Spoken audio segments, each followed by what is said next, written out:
Now, when children praise their parents, they often talk about the sacrifices they made.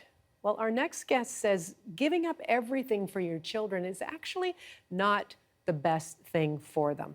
With us today is Vanessa Lapointe, a parent educator and the author of Parenting Right from the Start. Vanessa, hello there and welcome. Hello, thank you. Okay, let's start there with sacrificing everything for your children. Why is that not such a great thing?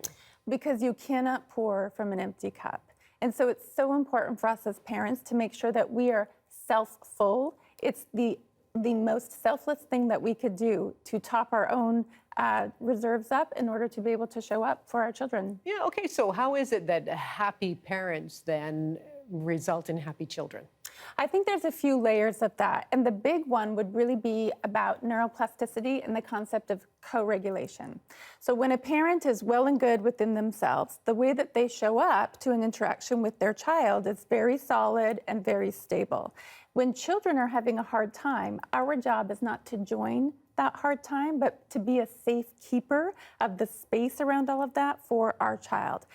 When we repeat that interaction of the child getting activated about something and then the parent being able to just be steady and calm and available to supporting them over and over and over again, thousands of times across the developmental span, what we see is that children actually onboard internally their own capacity to regulate emotion.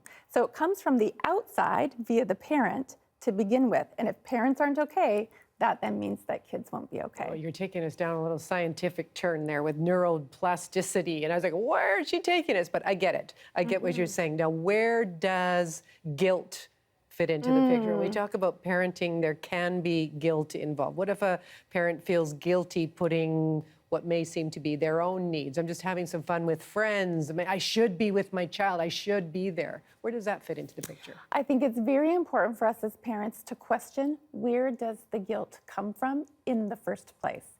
And more often than not, the answer to that is that it actually comes from our own childhood. When we were guilted for putting ourselves first or putting ourselves ahead of somebody else, we onboarded a narrative or a program about that, which followed us forward into adulthood. And now that we're parents, we're just replaying all that guilt. So it's a wasted emotion.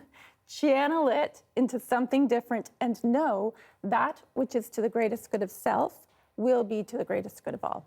What about let's talk about the generation gap here. You know, there are some parents that say, when I was young, and then, fill in the blanks from there on. But it is a different world.